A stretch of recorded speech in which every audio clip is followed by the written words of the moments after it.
খোবাইব রাদিয়াল্লাহু আনহুকে আল্লাহ রাসূল সাল্লাল্লাহু আলাইহি ওয়াসাল্লাম, যে হাদিস সহিহ বুখারীতে বর্ণিত হয়েছে, আল্লাহ রাসূল সাল্লাল্লাহু আলাইহি ওয়াসাল্লাম খোবাইব রাদিয়াল্লাহু আনহুকে কিছু সাহাবী দিয়ে একটা মিশনে পাঠিয়েছিলেন,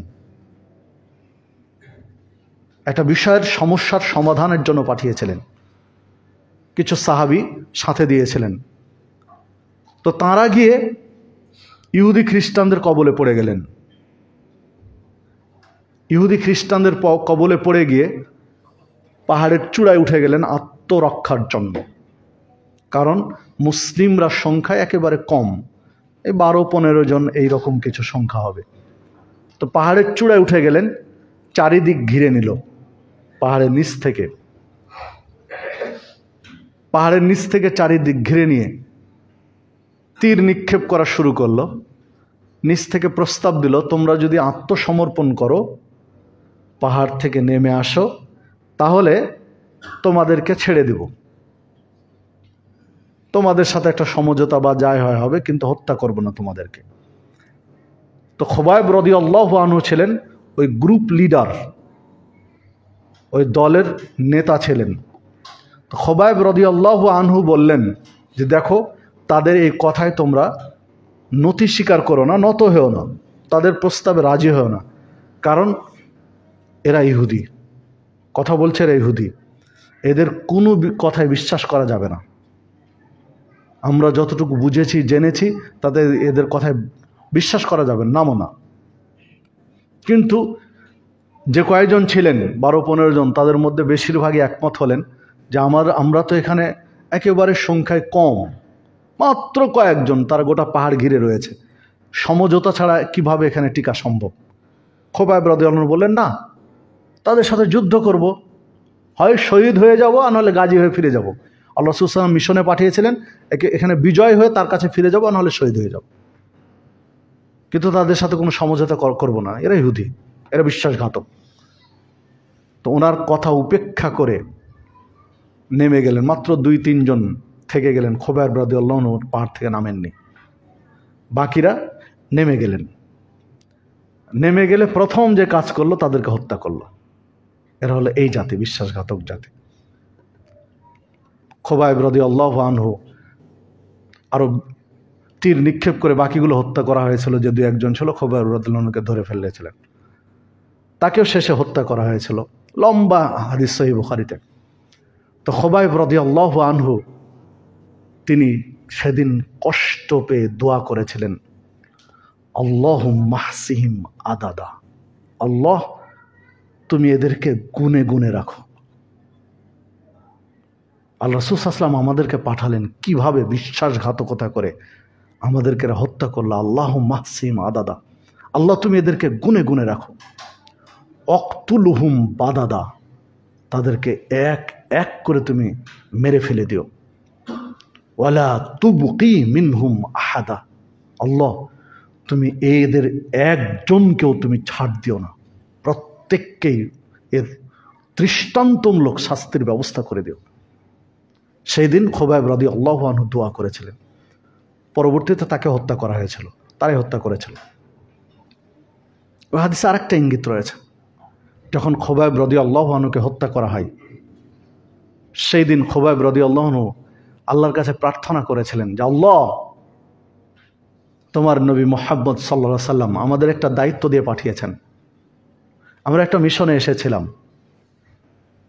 একটা কাফেলা নিয়ে এসেছিলাম। তো কাফেলার সবাই আজকে শেষ ব্যক্তি, আমাকে হত্যা করা হলো।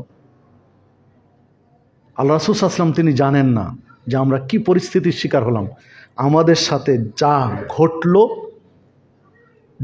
ঘটলো তুমি তোমার হাবিব মুহাম্মদ সাল্লাল্লাহু আলাইহি ওয়াসাল্লামের কাছে তথ্য পৌঁছে দিও, তিনি যেন জানতে পারেন যে আমাদের সাথে কি ঘটেছে।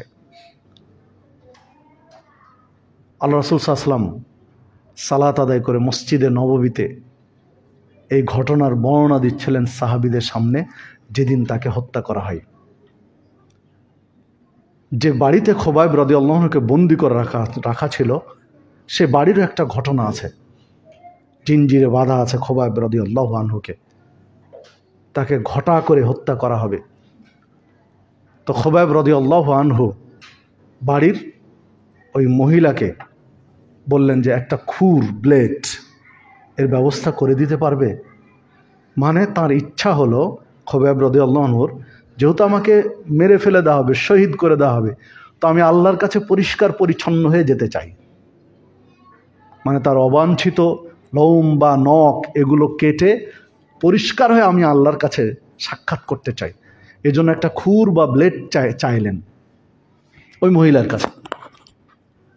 তো বাড়ির ওই মহিলা জিজ্ঞাসা করলেন কি করবে? তো এই করব। তো ঠিক আছে, একটা খুর ব্যবস্থা করে দিল। খোবাইব রাদিয়াল্লাহু আনহু খুর নিয়ে তার এই নখ বা এগুলো কাটবেন, ঠিক ওই মহিলার একটা বাচ্চা হামাগুড়ি দিতে দিতে খোবাইব রাদিয়াল্লাহু আনহুর কাছে চলে গেছেন, দিয়ে কোলের উপরে উরুর উপরে বসেছেন। মহিলা একদম ভয় পেয়ে আটকে উঠল যে একটু পরে যাকে হত্যা করা হবে তার কোলে গিয়ে বসে গেছে তার বাচ্চা, হাতে তার খুর আছে। এখন এই বাচ্চাকে জিম্মি করে কিছু করে কিনা ভয় পেয়ে গেলেন। খোবাইব রাদিয়াল্লাহু আনহু বুঝতে পেরেছেন যে মহিলা ভয় পেয়ে গেছে বাচ্চাকে নিয়ে। তো খোবাইব রাদিয়াল্লাহু আনহু বলছেন যে কি তুমি ভয় পাচ্ছ যে আমি তোমার এই ছোট শিশুটাকে হত্যা করব বা জিম্মি করে কিছু করব বা ক্ষতি করে দেবো, তুমি এই ভয় পাচ্ছ? না, তোমার ভয় পাওয়ার কারণ নেই। আমি একজন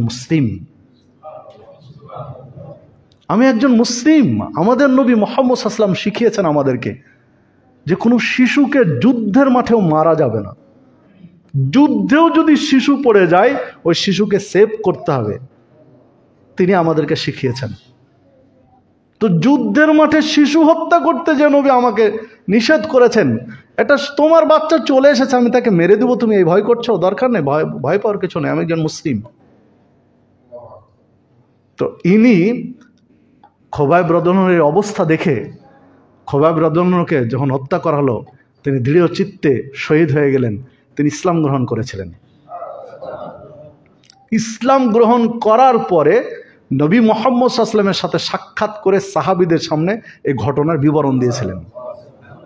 তো যখন ঘটনার বিবরণ দিলেন আর আল্লাহ রাসূল সাল্লাল্লাহু আলাইহি ওয়াসাল্লাম সাহাবীদেরকে নিয়ে মসজিদে নববীতে ঘটনার বিবরণ দিয়েছিলেন, দুই ঘটনার বিবরণ মিলে গেল, অথচ মাঝখানে কোনো সাক্ষাৎ হয়নি, কেউ জানে না। তো এই মুহাদ্দিসগণ বলছেন যে ওই যে খোবাইব রাদিয়াল্লাহু আনহু আল্লাহর কাছে দোয়া করেছেন, আল্লাহ এই দৃশ্য আমাদের এই অবস্থা তোমার নবীর কাছে পৌঁছে দিও। আল্লাহ পৌঁছে দিয়েছিলেন। ঘটনা মিলে যায় হাদিসে, সহিহ বুখারীতে লম্বা আলোচনাটা রয়েছে। সম্মানিত উপস্থিতি, আমরাও সেই দোয়া করি আল্লাহ রাব্বুল আলামিনের কাছে খোবাইব রাদিয়াল্লাহু আনহু শিখানো দোয়া যে আল্লাহুম্মা হসিহিম আদাদা, আল্লাহ তুমি এই ইহুদিদের এই খ্রিস্টানদের গুনে গুনে রাখো, অকতুলহুম বাদাদা এদের প্রত্যেককেই তুমি আল্লাহ হত্যা করো। আল্লাহ তুমি এদের কাউকে ওয়ালা তুবকি মিনহুম আহাদা, আল্লাহ তুমি এদের কাউকে ছাড় দিও না। আমরাও সেই খোবাইব রাদিয়াল্লাহু আনহু শিখানো দোয়া তাদের জন্য করি।